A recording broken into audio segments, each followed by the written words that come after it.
स्वागत है आप सबका।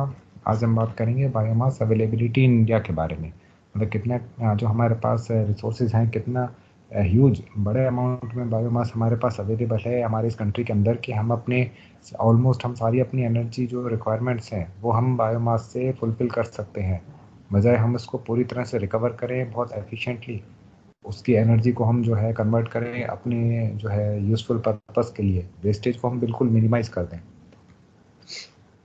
तो और ये जो सारा डाटा मैं आपके सामने प्रेजेंट कर रहा हूँ, ये सारा रेफरेंस लिया गया है गवर्नमेंट की ही वेबसाइट से, रेप्यूटेड जो वेबसाइट्स हैं उनसे लिया है, किसी तरह का छोटा मोटा किसी सोर्स से नहीं लिया है, या फिर रिसर्च पेपर्स जो कि हमारे रेप्यूटेड जर्नल्स में पब्लिश हुए हैं।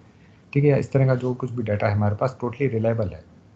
ठीक है, तो बायोमास अवेलेबिलिटी जो इंडिया में है वो near about 500 million metric tons per year हमारे पास अवेलेबल है। और सरप्लस बायोमास जो है हमारे पास है 230 million metric tons per annum, मतलब पर ईयर। जो है हमारे पास इतना अमाउंट जो है 230 मिलियन मेट्रिक टन जो है हमको बायोमास सरप्लस हमारे पास बचता है, जिसको अगर हम एफिशिएंटली रिकवर करें, कन्वर्ट करें एनर्जी के लिए, तो हमें पोटेंशियल मिलता है 28 गीगावाट का। ठीक है, तो इस जो सरप्लस बायोमास के अंदर हम एग्रीकल्चर या फॉरेस्ट रेजिड्यूज इनको कंसिडर करते हैं। ठीक है, इसके बाद में हम जो है को जनरेशन, जो हमारी कंट्री की शुगर मिल्स हैं उसको अगर कंसिडर करें तो 14 गीगावाट ऑफ एनर्जी वो और हम अलग से हम रिकवर कर सकते हैं। तो 800 से भी ज़्यादा बायोमास पावर प्लांट्स हैं जो इंडिया में ऑपरेट कर रहे हैं, जिनमें बायोगैस एंड नॉन बायोगैस को जनरेशन प्रोजेक्ट्स। ठीक है, जिससे टोटल 10,170 मेगावाट कैपेसिटी जो है हमें मिल रही है, हम उस पावर को ग्रिड में फीड कर सकते हैं। बायोगैस का सबसे पहले हम मीनिंग देखते हैं तो शुगर केन का जो हम जूस एक्सट्रैक्ट करते हैं, उसके बाद जो हमारे पास रेसिड्यू बच जाता है, जो गन्ना जो बच गया जूस निकलने के बाद में, वो एक सोर्स बनता है हमारा बायोमास का। और शुगर मिल्स के अंदर ये बहुत ही एम्पल अमाउंट में प्रेजेंट रहता है, तो उसका हम यूज़ कर सकते हैं। और शुगर मिल के अंदर जो है हमें हीट प्रोड्यूस करनी होती है शुगर की प्रोसेसिंग के लिए, शुगर बनाने के लिए। तो सिमिलरली हम जो है इलेक्ट्रिसिटी भी जो है जनरेट कर सकते हैं, हीट प्रोड्यूस करके इलेक्ट्रिसिटी भी बनाएंगे, और वो अपना प्रोसेसिंग वहाँ का जो है फूड प्रोडक्शन भी, अपना शुगर का प्रोडक्शन भी कर सकते हैं, प्रोसेसिंग भी कर सकते हैं। तो वो बन जाता है को जनरेशन प्लांट, जहाँ पर हम इलेक्ट्रिसिटी के साथ साथ कुछ और अपना पर्पज़ है वो भी सॉल्व कर रहे हैं। तो ये ऑलरेडी जो हम देख रहे हैं कि इंडिया में जो है 10,170 मेगावाट कैपेसिटी का जो है ये ऑपरेट कर रहा है हमारे शुगर मिल्स के अंदर ऑल ओवर आवर कंट्री। आइए अब एक नज़र डालते हैं कि हमारे पास फॉरेस्ट और एग्रीकल्चर रेजिड्यू कितना है। मतलब यहाँ पर हम एक एक करके बायोमास जो है उसका डाटा इकट्ठा कर रहे हैं कि हमारे पास कितना बायोमास अलग अलग रिसोर्सेज से है। तो हम पहले कंसिडर कर रहे हैं फॉरेस्ट एंड एग्रीकल्चर रेजिड्यू को, इसके बाद में हम कंसिडर करेंगे एनिमल वेस्ट को। तो अगर इंडिया का जो टोटल हम स्क्वायर फीट जो एरिया देखते हैं, स्क्वायर किलोमीटर एरिया देखते हैं, तो उसका नियर अबाउट 21.67% जो टोटल हमारा एरिया है वो फॉरेस्ट, जो जोग्राफिकल एरिया है वो फॉरेस्ट कवर करते हैं। ठीक है, तो जिसमें से 3% आता है वेरी डेंस फॉरेस्ट, इसके बाद में 9.39% है मॉडरेटली डेंस फॉरेस्ट, और 9.26% है ओपन फॉरेस्ट। तो मतलब इतना हमारा जो एरिया है 21.67% ये फॉरेस्ट कवर कर रहे हैं। तो इतनी एरिया में हमारे पास सोर्स है कि हम फॉरेस्ट रेजिड्यू हमें यहाँ से अवेलेबल हो सकते हैं। तो 10.5 million tonnes of forest residues are available every year. हर साल 10.5 मिलियन टन्स जो हमें फॉरेस्ट रेजिड्यू मिलता है। तो अगर हम इस सारे अमाउंट को रिकवर कर लें तो हमारे पास से एक ड्रॉबैक आ जाता है कि हमारा सॉइल का जो न्यूट्रिशनल कंटेंट है वो धीरे धीरे क्या है कम होने लग जाएगा। ठीक है, इसमें फॉरेस्ट रेजिड्यू के अंदर मतलब डिफरेंट वो सोर्सेज आ सकते हैं, जैसे कि ड्राई लीव्स हैं, ड्राई जो है प्लांट्स हैं जो कि अब यूज़फुल नहीं रहे हैं, लेकिन जो है बेसिकली प्लांट्स अब लिविंग नहीं है, पत्ते अपने आप गिर रहे हैं, सूखे गिर रहे हैं, वो सब कुछ अगर हम उसको सॉइल में मिलने से रोक कर रिकवर करें हैं तो अच्छा भी है, लेकिन उसमें शॉर्टकमिंग्स भी हैं। तो इसलिए पूरी तरह से हम उसको जो है कलेक्ट नहीं करेंगे।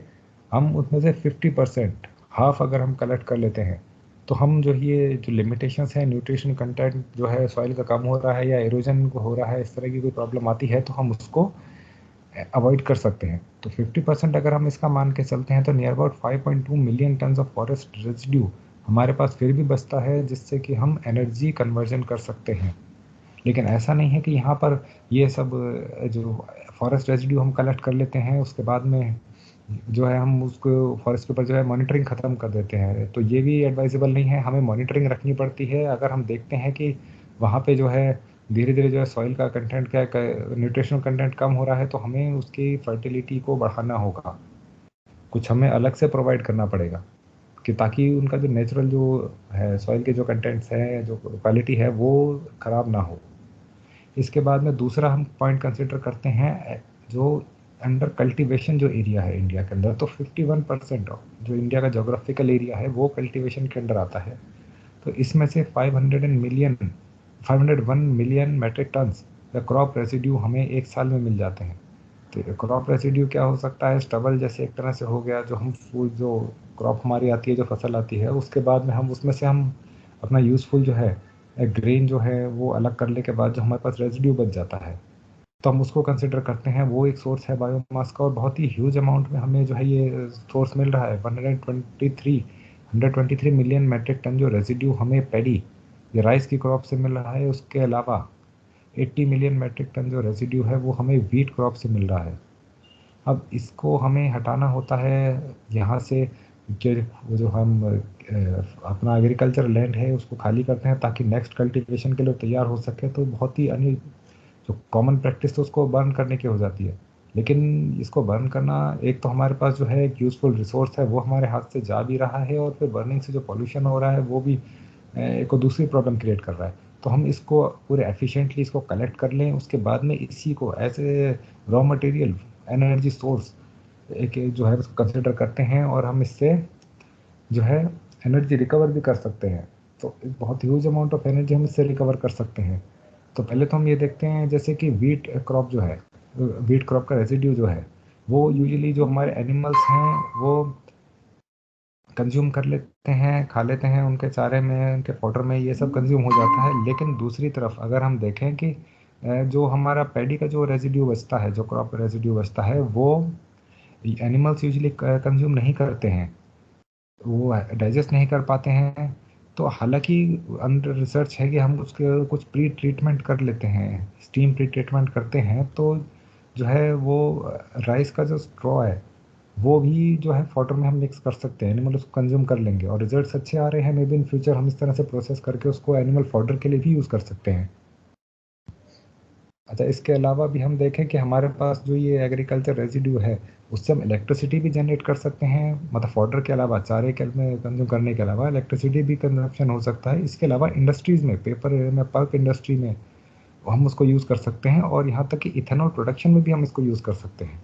इथेनॉल के बारे में हम आने वाले अपने वीडियोस में और ज़्यादा हम डिटेल में भी पढ़ेंगे कि क्यों हमें इथेनॉल प्रोडक्शन जो है हमारे लिए इम्पॉर्टेंट है, और इससे क्या क्या फ़ायदे हैं स्पेशली हमारे अपने कंट्री के लिए।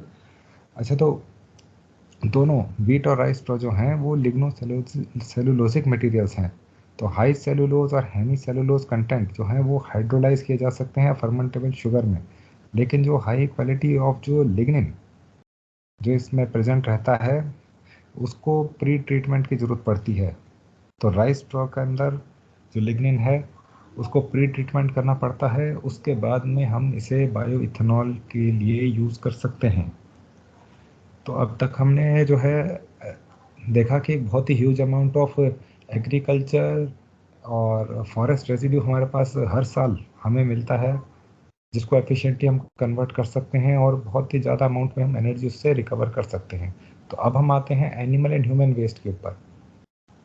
तो यहाँ पर पहले हम देखते हैं कि लाइव स्टॉक पॉपुलेशन कितनी है, कितने एनिमल्स हैं इंडिया के अंदर। जो ये डाटा जो लिया गया है वो लाइव स्टॉक जो है पॉपुलेशन काउंट के हिसाब से ही लिया गया है, जो कि गवर्नमेंट की तरफ से जो है काउंटिंग जो होती है उसमें से। तो टोटल नंबर ऑफ कैटल यहाँ हम देखें तो 192.49 मिलियंस। इसी तरह से बफेलोज, गोट, शीप, पिग, पोल्ट्री, ये इतने टाइप के हम इतने जो है हमारे पास लाइफ स्टॉक पॉपुलेशन है, इतने एनिमल्स हमारे पास हैं। अब इनसे हमें इतना वेस्ट मिल रहा है, तो टोटल पॉपुलेशन देखें तो 535.78 मिलियन है, और अगर हम ह्यूमन पॉपुलेशन भी कंसिडर करते हैं तो वो 1.38 बिलियन अप्रॉक्सीमेट। तो इसका मतलब ये है कि हमारे पास बहुत ही बड़ा सोर्स है ह्यूमन एंड एनिमल वेस्ट, मतलब जो एनिमल जो डंग है, काऊ डंग है, बफेलो डंग है, ये जो है ये एक बहुत बड़ा रिसोर्स है हमारे पास एनर्जी का। तो यहाँ हम देखते हैं कि कितना कितना हमें जो है वेस्ट एक्सक्रीटा जो है हर टाइप के एनिमल से मिल रहा है, और लास्ट में ह्यूमन से भी मिल रहा है। तो काऊ से देखिए 10 kg पर डे, और ऑक्स से 12, बफेलो से 15। तो इस तरह से जो है हर एक जो एनिमल है इंक्लूडिंग ह्यूमन, बहुत जो है हमें वेस्ट एक्सक्रीटा जो है इनसे मिलता है, तो हम इसको यूज़ कर सकते हैं। तो प्रोसेसेस हैं, बायोलॉजिकल कन्वर्जन मेथड्स हैं, इसको एनारोबिक डाइजेशन में थ्रू, जो हम गोबर गैस प्लांट जो कॉमनली हम बोलते हैं गांव में, उसके अंदर हम इसको as a raw material use कर सकते हैं। तो हमें बहुत ही ह्यूज अमाउंट ऑफ बायोगैस जो है सप्लाई हो सकती है। तो यहाँ आप देखिए more than 5,000 million kg of waste और एक्सक्रीटा कुड बी प्रोड्यूस। मतलब इतना डंग जो है, इतना गोबर हमें रोज़ की मिल सकता है, ये सारे जानवर इंसान सबसे मिला के। तो अब यहाँ तक कि ये इम्प्लीमेंट होने लगा है गुजरात में, कुछ विलेजेस में जो है टॉयलेट लिंक्ड बायोगैस प्लांट्स भी हुए हैं जो स्टार्ट हो चुके हैं। प्रोडक्शन जो है वो सर्विस दे रहे हैं। हालांकि इसमें बनाना मुश्किल नहीं था, सबसे मुश्किल काम तो था वहाँ के जो लोकल जो पॉपुलेशन है उनको कन्विंस करना, जो इस बायोगैस को जो है, क्योंकि वो तो एज ए कुकिंग गैस की तरह भी उसको सप्लाई कर रहे हैं। ठीक है, लेकिन वो सक्सेसफुल हो रहा है, जहाँ जहाँ इम्प्लीमेंट कर रहे हैं वहाँ पे सक्सेसफुल हो रहा है ये सब। तो अब इसमें कुछ एक शॉर्टकमिंग्स अगर हम देखें तो बायोगैस प्रोडक्शन के लिए जो कार्बन टू नाइट्रोजन रेशो है वो ह्यूमन वेस्ट में, ह्यूमन एक्सक्रीटा में कम होता है, 6 to 10 है। तो इससे बायोगैस प्रोडक्शन कम हो सकती है, लेकिन इसका सोल्यूशन हमारे पास क्या आता है कि जो कुछ हम क्रॉप्स देखते हैं जैसे राइस हस्क, ठीक है, व्हीट स्टार्च, ये जो हमारे एग्रीकल्चर रेजिड्यू है इसमें कार्बन टू नाइट्रोजन रेशियो बहुत हाई होता है। तो हम इसको मिक्स कर सकते हैं ह्यूमन जो है वेस्ट के साथ में। तो मिक्स करने के बाद में हम इसका जो है डाइजेशन और ये सारा जो है हम फर्दर प्रोसेसिंग करते हैं, तो हमें जो है एक मैक्सिमम जो है अमाउंट ऑफ बायोगैस हमें इससे मिल सकती है।